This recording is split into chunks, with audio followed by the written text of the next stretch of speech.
The Average Lifespan of Rotting Wood. Written by Matsuo Hana. Read by Arashi.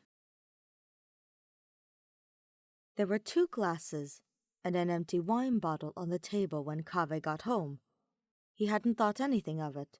Al-Haitham was supposed to be out with Dea tonight anyway, so the fact that they'd started here didn't surprise him. If anything, the choice of wine was odd, considering Dea's preference for harder alcohols, but he's pretty sure they don't have anything else in the house. He, too, would drink whatever was available if the situation called for it. He passes the table, unbothered, thriving even. This gives him something to yell at Al-Haitham about when he's home. An hour later, bathed, dressed, and covered chin to hairline in mud from somewhere in Natlin, Kaveh had dropped onto the divan with his sketchbook and favorite brand of charcoal, ready to chew Al-Haitham out for leaving a mess the moment he inevitably walked through the door. The thing is, another hour and a half has passed.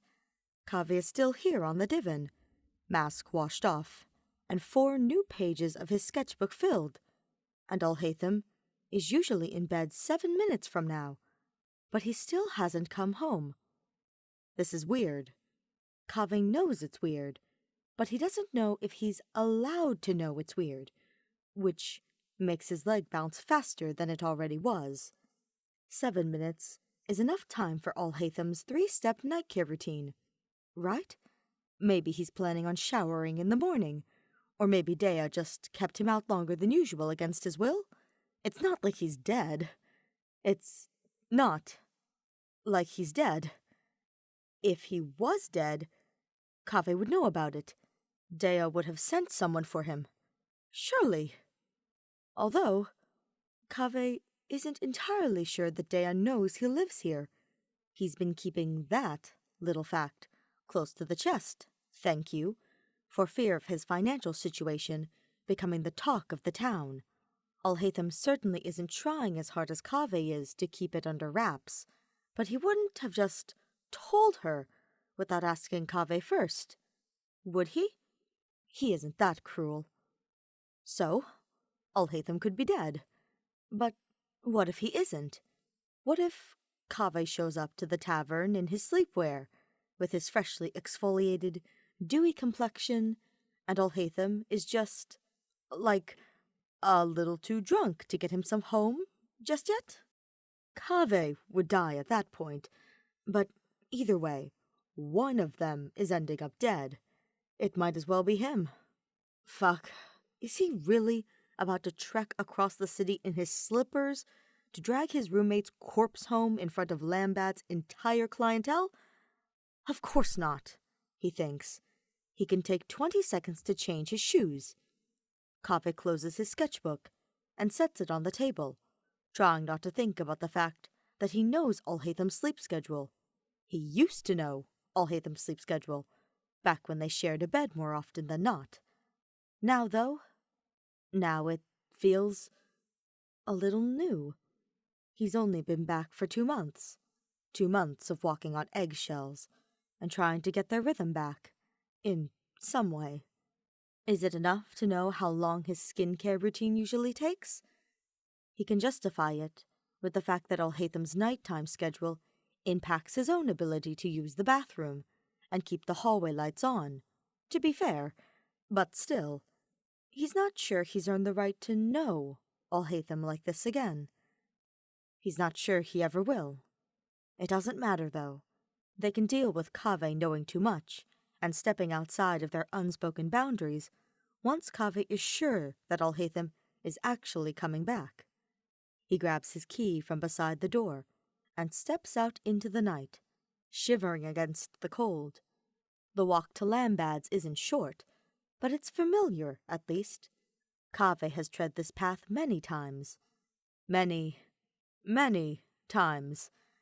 If Al-Haitham is still at the tavern, maybe Kaveh can stay for a glass of wine to warm himself up, if he isn't too mortified. It's been a while, and the alcohol would certainly help with the embarrassment of showing that he cares. Oh, Archons, Al-Haitham is going to know that he cares. Maybe he'll be too drunk. Maybe he won't remember this. Sure, Lambad and Dea and Dunyazard and Candace and whoever else is there will know. But as long as Al-Haitham doesn't know, Kaveh can preserve a little bit of his dignity at the bare minimum. If he isn't dead or wasted, though, this is going to be a disaster. Al-Haitham knowing that Kaveh cares for him will just be fuel added to their unbalanced fire. Al-Haitham pays for Kaveh. Often. He also puts up with Kaveh and cooks for Kaveh, though that's turned into cooking with Kaveh recently, and houses Kaveh and lies for Kaveh, and now, of all things, he'll have to hold this over Kaveh's head as well. This uncouth, unwarranted, undeserved attachment that Kaveh still has for his junior despite, well, everything. Kaveh sighs, though not even hesitating for a moment as he walks. No matter how much blackmail material he may be providing in this, he won't be able to sleep until he knows Al-Haitham is safe. Maybe this is the self-sabotage Al-Haitham is always talking about. Kaveh knows that whatever they had years ago has long fallen apart. If it were a house, he thinks with a twinge of irony, their relationship would be abandoned, dilapidated, and covered in native wildlife by now. There's no moving back in. There is no starting where they left off. No, Al-Haitham has a shiny new home that has Kaveh in the silhouette, but not on the deed, and Kaveh is a visitor there. A guest. They're never getting that old foundation back, no matter how Kaveh may long for its comfort sometimes. It doesn't matter. He shouldn't be thinking like this. He's moved on from that time of his life, has made something of himself, and lost it again in the time that's passed since that relationship provided any sort of comfort at all. He has no need to return to that old house of theirs, just to mourn it. He's already done that, and he knows Al-Haitham has, too. He hears lambads before he sees it, loud and joyful, voices from inside carry down the stone pathways of the city, like the river lapping at the shore, ebbing and flowing as conversation pulls at their emotions, like the moon on the water. Kaveh steels himself, pulling his cloak tighter around his shoulders, as he eventually pushes through the door and braces for the worst. "Kaveh?" Lambad asks, seemingly surprised. "You're here late." Kaveh smiles apologetically. "I'm actually not here to stay. I'm just looking for... Recognition flashes across Lambad's eyes. "The scribe left about an hour ago," he says, far too loud for Kaveh's liking, but no one around seems to notice. "I figured he'd be home." "All right!" Kaveh interrupts with a panicked laugh. "Thank you. If he's not here, then I'll look somewhere else. Thanks. Sorry." Lambad frowns. "For what?" Kaveh stutters. "I don't know. The trouble?" "No trouble," Lambad responds simply. "Hope you find him, though. Your tab would kill a man weaker than Al-Haitham." Honestly, Kaveh doesn't fully know what Lambad means by that, but he doesn't exactly have the time to figure it out. Al-Haitham is not at the tavern, and, therefore, not in the ideal one of the two situations Kaveh had imagined. So, by the process of elimination... No, there are, like, 1,000 places Al-Haitham could be right now. Perfectly alive. Thanks. Kaveh mutters again on his way out the door, already heading towards the House of Dana. It's not the best idea in the world, but it's the first one Kaveh comes up with, and he doesn't want to waste any time. Fucking Al-Haitham. If he is alive and well, Kaveh might kill him himself out of pure frustration. You're supposed to warn your roommate when you're not coming home, aren't you? Is that Antiquated roommate etiquette? Or is Al-Haitham just clueless, still operating like he lives alone? It could also be that he just didn't think Kaveh would notice, which, well, it's probably for the best, even if it hurts a little. Kaveh probably shouldn't even be the one doing this, looking for him. It's not something they've done before. Not since Kaveh came back. Sure, Al-Haitham picks him up from the tavern sometimes, but this, Kaveh taking the initiative, Kaveh assuming that he knows Al-Haitham well enough to know when something's wrong, is uncharted territory. His hopes of finding Al-Haitham asleep on a bar table are dashed now, so it's not like he can rely on memory loss to cover his ass. They're going to have to face this. Kaveh can only hope that Al-Haitham doesn't read into it enough to make it into a bigger deal than it is, and who knows? He could get lucky. Al-Haitham is notoriously terrible at reading between the lines. The climb up to the academia is shorter than the trip from the house to the tavern, so Kaveh barely has the chance to panic before he's walking through the main doors, dodging students and faculty on his way further in. He doesn't acknowledge any of them. He's not in the mood, and doesn't have the time. Al-Haitham isn't in the house of Dana, though. He isn't at his usual table, nor at any of the others, and Kaveh swears he checks every nook and shelf with no success. He even checks Al-Haytham's office, despite the binding, non-verbal vow Al-Haitham made with himself to never step foot in what might be considered work territory past the end of his day. Nothing. Kaveh is running out of ideas. The last place he can think to look is the sanctuary of Sudasthana. If Al-Haitham went to see Nihida for some reason, it isn't impossible, but it's very late. Kaveh is sure that even Al-Haitham has enough common sense to avoid bothering the Archon at this time of night. Still, he can't think of anywhere else Al-Haitham might be.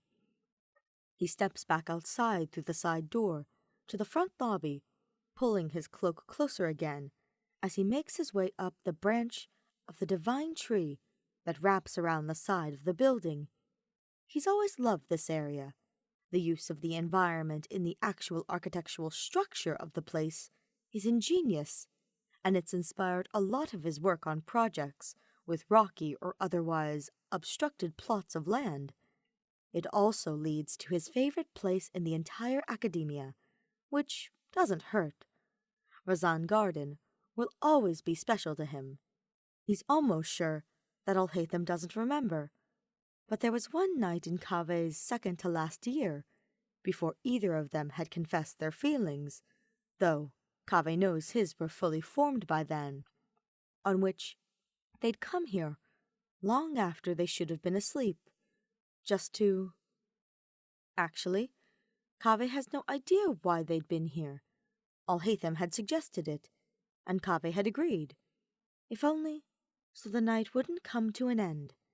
They hadn't even done anything unique. If Kaveh's memory serves him right, they'd sat down in one of the gazebos off the main path and just talked for hours until the sun rose. He's pretty sure, but even that was standard for them at the time. Still, that night stuck with him. That was the night he learned Al-Haitham drinks coffee for the taste, not the caffeine, though he swears that decaf tastes worse. It was the night he learned that Al-Haitham had chosen Sumeru Sign Language as one of his graduation requirements, just so that he'd know it if he ever needed to. It's also the night he learned that Al-Haytham's favorite color is green for a reason. It used to be purple, but he'd consciously changed it one day when he'd found a journal that had belonged to his mother before she passed. In it, she'd written that purple was her favorite color. Al-Haitham hadn't known this before. According to him, his 10-year-old self had decided that, since everything that was once hers belonged to him now, he could at least grant her this, one thing to call her own, one thing she didn't have to leave him. I still love the color purple, of course, he'd say, carting his fingers through Kaveh's hair. But mostly because it reminds me of her. There's a purple sash hanging in Al-Haytham's window that Kaveh has never asked about. It isn't his business to know. Sometimes, though, he hates that he knows enough to see significance in it all. He hates that he knows not to buy decaf, and that he knows the sign for "Pay attention, asshole," and still uses it when Al-Haytham won't take his headphones off. These things, details in Al-Haytham's personal tapestry, tidbits of information that fill in the spaces in between the threads, were entrusted to Kaveh once, and he's never been sure what he was supposed to do with them after he walked away. It doesn't matter, really. He wouldn't have been able to forget them if he tried. He rounds the corner of the bridge that leads to the gazebo from that night, allowing himself one glance and one moment of nostalgia, but nearly trips over the edge and plummets to his death when he sees that it isn't empty. No. There, back against one of the pillars, and head tilted up to the roof, sits Al-Haytham. The real one. Kaveh can tell by the stubble on his chin. "Al-Haytham?" he breathes, stumbling over his own feet as he practically falls onto the gazebo. "Archons, are you all right? What are you doing here?" Al-Haytham looks up at him in wonder, his eyes glazed and his stare unfocused. "Kaveh?" he asks quietly. "Oh, Al-Haytham, you are drunk, aren't you? I'm getting better." Kaveh scoffs, kneeling down beside Al-Haytham and pushing his hair out of his eyes. He freezes, tentative, but Al-Haytham doesn't stop him. He just tilts his head to the side. "What are you doing here?" he asks, furrowing his eyebrows. "Isn't it late?" Yes, very." Kaveh sighs, sitting back on his heels, now that he knows Al-Haytham isn't hurt. "I came looking for you. Why didn't you come home?" The word slips out before he can stop it. "Home," Al-Haytham mutters, thoughtful. "It's just a house." "It's your house, with your bed inside it," Kaveh says, pinching the bridge of his nose between his fingers in frustration. "Aren't you tired?" "I'm tired every night." "So?" Al-Haytham shrugs, looking at Kaveh like he's the crazy one. "Why would I prioritize being tired when I do that every night?" "Prioritize over what?" Kaveh asks, trying to stay as patient as he can. Al-Haytham blinks. He hums, then laughs softly to himself, ducking his head down to his chest. It's a gentle thing, almost delicate. Kaveh hasn't seen him do that in a long time. "I think if I start talking, I won't be able to stop." Kaveh huffs out a confused laugh. "What does that mean?" he asks. "I just needed to think." Kaveh rolls his eyes. "You do that every day, too," he points out. "Too much, in my opinion. What kind of thoughts were so poignant that they had to happen here?" "They didn't really have to happen here," Al-Haytham admits quietly. "I just wanted them to. Like when you visit a grave to just talk to yourself." "A grave?" Kaveh repeats. "What else would you call it?" Kaveh blinks, stunned. "You're talking about us?" Al-Haytham snorts, looking back up to meet Kaveh's eyes. "Well, we're not dead, are we?" "Shut up! You know what I meant." "Yes, Kaveh," Al-Haytham says, resigned. "I'm talking about us." Kaveh feels himself wilt then. "You do remember that night," he realizes out loud. "That's why you're here. Did you think I forgot? I didn't think it meant anything to you. It all meant something to me, Al-Haitham says, every minute. Kaveh swallows, fighting against the lump forming in his throat. He can feel the presence of that forsaken house, his stupid, symbolic manifestation of their broken past, looming over him, staring him down. Al-Haitham sighs, squaring his shoulders. I was thinking, Al-Haitham, please, Kaveh. There are things I should have said years ago that are pressing so hard against the backs of my teeth. I think they'll break them if I don't say them now. Kaveh can feel the bile building in his stomach, but he nods, imagining Al-Haitham walking right through the rotting front door. Al-Haitham, too, must sense the danger.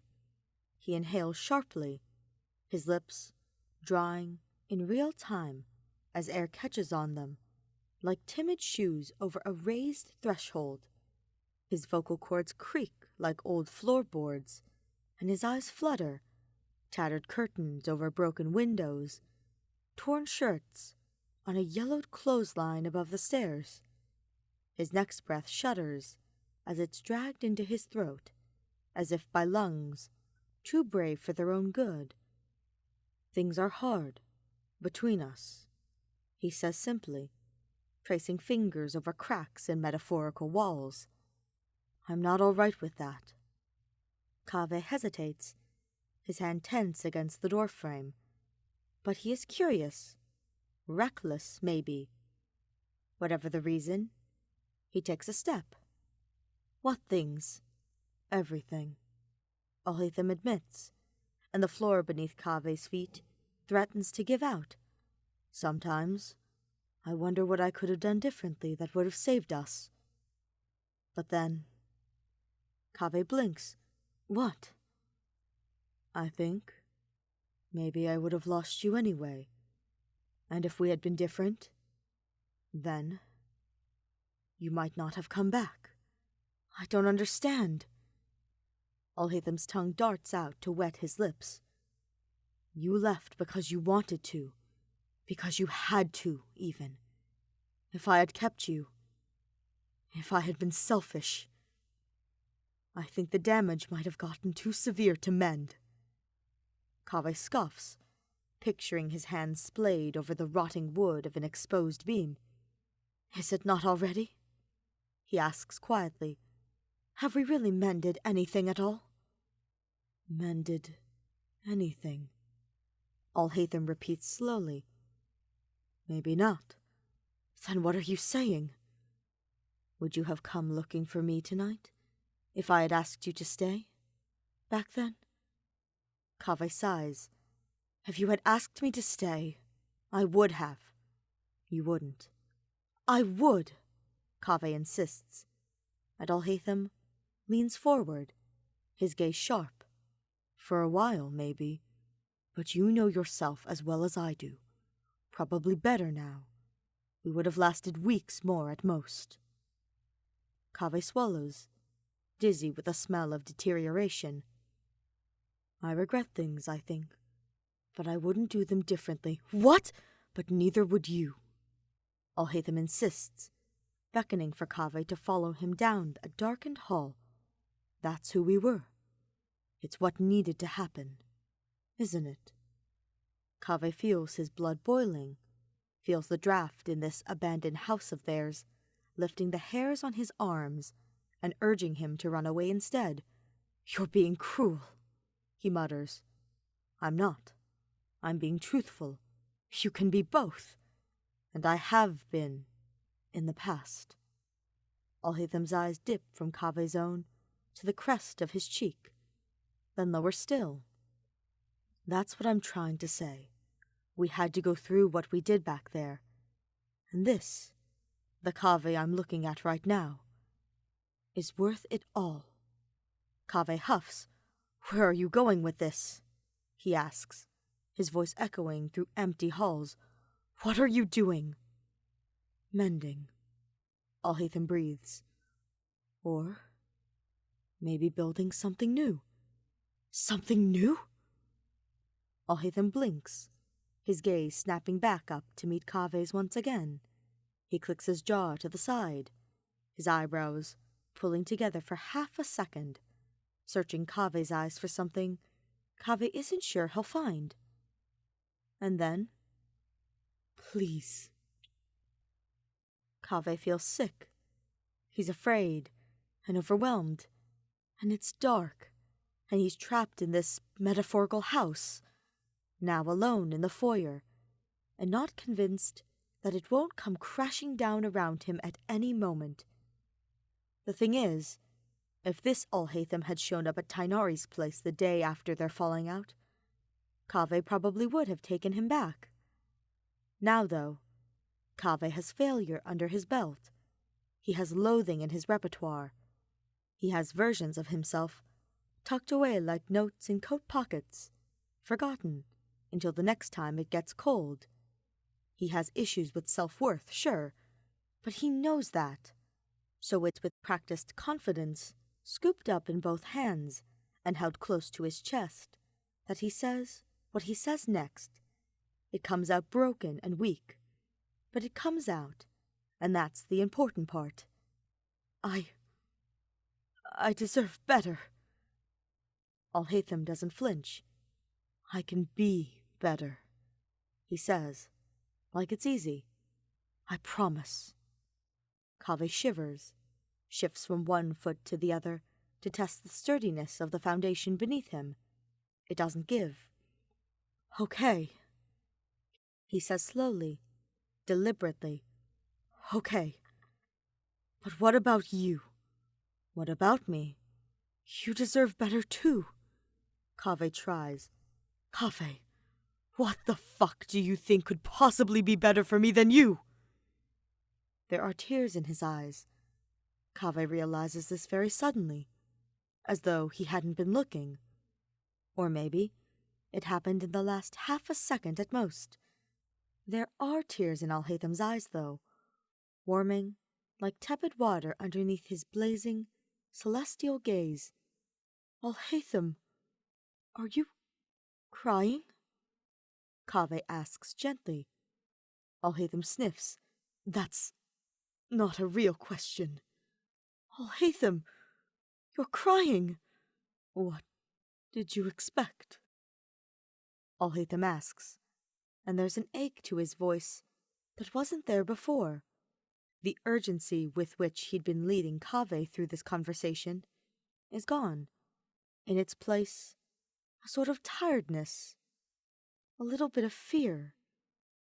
He sounds alone, not lonely necessarily, but alone in a large, empty room, somewhere far from where Kaveh still stands in the entryway, with his arms wrapped around his middle. He's all right, though, physically. The ghosts of their past weren't waiting in the wardrobes to jump out and smother him, like Kaveh thought they might. He's fine. He's just alone. That's all. Just like Kaveh. So, Kaveh takes a step forward. Then, another. He brings a hand up to Al-Haytham's face and wipes away a tear that's crawling towards his jaw. He passes rooms he might look in later, but not now. He just wants to get to wherever Al-Haytham is. He needs them in the same space, on the same page. What do you want? He asks gently, and Al-Haytham visibly relaxes under his touch. To start over, Al-Haytham says. I'm tired of pretending I'm still angry with you. Pretending? That means you're not? Kaveh asks, his heart racing. Kaveh. Al-Haytham breathes, his lips flattening into an unimpressed frown. I don't have the time or the patience to hold grudges from 1,000 years ago. It's only been 1,000, maybe 2. Kaveh can't help the laugh that tumbles out of him. You're so dramatic, he mutters, and Al-Haitham grins. 1,000 years is a long fucking time. It's inaccurate, obviously, but Kaveh gets the point. They've let this house decay for far too long. On Kaveh's end, it felt like a lifeline. Like, if he let it crumble, he'd have nothing. No remnant of what they had once, and certainly no chance to rebuild it ever again. If he let the house fall, he'd be giving up. That's the way it seemed.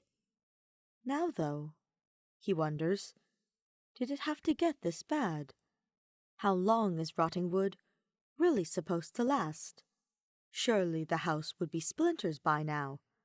There's no reason for it to have stood festering, decaying all this time. He's been keeping this place upright with the help of forced malice and lingering resentment, casting whatever he and Al-Haitham have been doing lately in the shadow of its failure. But why? Because he's scared? Yes, he's scared. He's also 1,000 times older, apparently, than he was when they abandoned it in the first place. And that is a long fucking time. Okay, he whispers, nodding.